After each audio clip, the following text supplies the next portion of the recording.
డైరెక్టర్కి మనం 100 మార్కు వేయాలండి. ఎందుకంటే నిర్మాత అనేవాడు ఒక పరిమిత బడ్జెట్ ఇస్తాడు. ఆ బడ్జెట్ లో అద్భుతంగా తీర్చిదిద్దే బాధ్యత దర్శకుడిది. డెఫినెట్ గా ఈ సినిమాకి క్రియేట్ మొత్తం నేనైతే డైరెక్టర్కి ఇస్తాను. నేను టీజర్ చూసినప్పుడు చెప్పాను, డెఫినెట్ గా నేను 100% మీకోసం ఇంత కష్టపడి మిమ్మల్ని డైరెక్ట్ చేయడానికి ప్రయత్నం చేసిన ప్రొడ్యూసర్ కోసం వస్తానని చెప్పాను. ఎందుకంటే వీళ్ళు ఎంతో ఒక సంవత్సరం 2 సంవత్సరాల నుంచి కథలు రాసుకుని మనం చూస్తుంటాం. కృష్ణానగర్ కథలని ఎంతో కష్టపడి ఒక వ్యక్తిని ప్రమోట్ చేయడం కోసం, తను ప్రమోట్ అవ్వడం కోసం ఒక అద్భుతమైన సినిమా తీశాడు.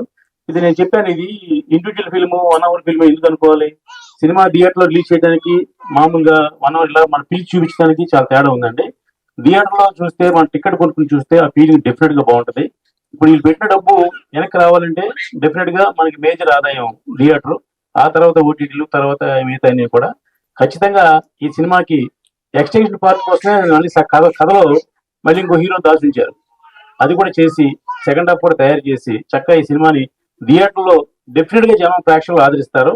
మంచి కథ ఉండి కంటెంట్ ఉంటే డెఫినెట్ గా తెలుగు ప్రేక్షకులు ఆదరించడానికి తెలుగు సినిమా, తమిళ సినిమా, మలయాళం సినిమాలు చూడరు వాళ్ళు. మన తెలుగు ప్రేక్షకులు ఎంత మంచి వాళ్ళు అంటే ఏ భాషలో తీసినా మంచి సినిమా చూస్తారు.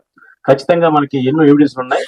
కాబట్టి ఈ సినిమాని నేను సెకండ్ హాఫ్ కూడా ఇంకో 1 hour సినిమా తయారు చేసి దానికి మంచి కథ రెడీ చేస్తున్నారు, మళ్ళీ దానికి కంటిన్యూటీ కోసం చేసి చెప్పాడు. కాబట్టి ఇది చేస్తే బాగుంటుందని నేను చాలా సలహా ఇస్తున్నాను.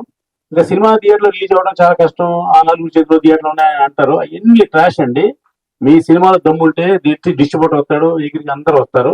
ఎలాగా ముందు మీరు ట్రైలర్ కూడా చూపించారు కదా, ఈ సినిమా ఇది డెఫినెట్ గా స్ప్రెడ్ అవుద్ది. ఒక మంచి మాట 10 మందికి ఎలా చేరుతుందో, బాగోపోతే అది కూడా చాలా స్పీడ్గా చేరుతుంది మనకంటే ముందుగా. కాబట్టి ఈ సినిమా బాగుంది. ఎంత కష్టపడి తీశారో దానికి కెమెరామెన్ అద్భుతంగా సపోర్ట్ చేశాడు. అంటే తెర వెనుకున్న వాళ్ళు ఏం పని చేశారో మనకు తెలియదు, కానీ మన కళ్ళకు కనబడేది ఏంటంటే కెమెరామెన్ పనితనం.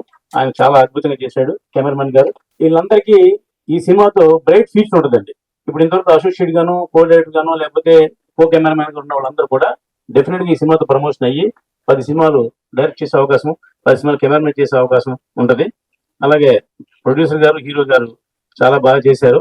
ఆ కథలో ఆయన ఇన్వైట్ అవ్వడం కోసం ఆ వర్మని చంపేశాడు, నాకు తెలిసే విషయం.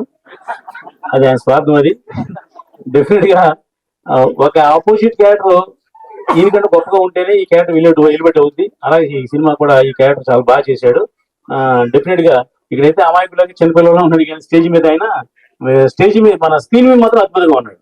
విలన్ యొక్క షేడ్స్ అని కనపడి ఎవరైనా కొత్తగా ఇంట్రడ్యూస్ అయ్యేటప్పుడు హీరో చేద్దామని ఆశపడతారు, కానీ ఆయన విలన్ చేద్దామని ఆశపడ్డాడు. అది చాలా బాగుంది. దీంట్లో మదర్ సెంటిమెంట్ ఉంది, బ్రదర్ సెంటిమెంట్ ఉంది, యాక్షన్ ఉంది, అన్ని ఉన్నాయి. అన్ని కూడా 1 hour లో సమపాడులో చేసే సినిమా అద్భుతంగా ఉంది. డెఫినెట్ గా ఈ టీం అందరికి బ్రైట్ ఫ్యూచర్ ఉంటది. ఇంకా కథ రాసిన అశోక్ చక్ర మా శిష్యుడు, అతను కూడా ఒక మంచి కథని చాలా బాగా చెప్పాడు. సస్పెన్స్ గా అన్ని థ్రిల్లర్ గా చెప్పాడు, చాలా బాగా చేశాడు. ఈ టీం అందరినీ పేరు పేరున అభినందిస్తూ డెఫినెట్ గా ఇలాంటి యూత్ వస్తే మంచి ఇండస్ట్రీ చాలా బాగుంటది. ఇప్పుడు 75 కోట్లు పెట్టి తీసిన రాబిన్ హుడ్ సినిమా ఫ్లాప్ అయింది, అది 10 కోట్లే వచ్చింది. దానివల్ల ఇండస్ట్రీ చాలా మంది నష్టం, డిస్ట్రిబ్యూటర్ కి, ప్రొడ్యూసర్ కి, ఫైనాన్సర్ కి, ఎగ్జిబ్యూటర్ అందరికి నష్టం. కానీ ఇలాంటి సినిమాల వల్ల వస్తే జాక్పాట్ కాకపోతే ఎవరికి రూపాయి పోదు. ఇలాంటి సినిమాలు చేయాలని వాటికి నేను ఎంకరేజ్ చేయడం ముందుంటానని, నా సపోర్ట్ ఏది కావాలో చేయడానికి నేను వాలంటరీగా హెల్ప్ చేస్తానని చెప్తున్నా. ఒక మంచి సినిమా తీసే టీంని అభినందిద్దాం.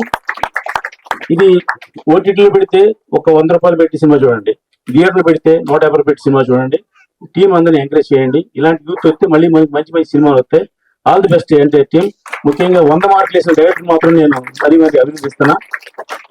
ఒక సినిమాకి ప్రాణం, సినిమా చెడగొట్టాలన్నా బాగు చేయాలన్నా కూడా ఎంత మేడం చెప్పినట్టుగా కెప్టెన్ అంటే ఆయనే కదా, ఆ షిప్ ని ముంచాలన్నా తేల్చాలన్నా ఆయనే. కాబట్టి చాలా ఇచ్చిన బడ్జెట్ లో చాలా అద్భుతంగా తీశాడు. నేనైతే ఆల్ ది బెస్ట్ చెప్తున్నా.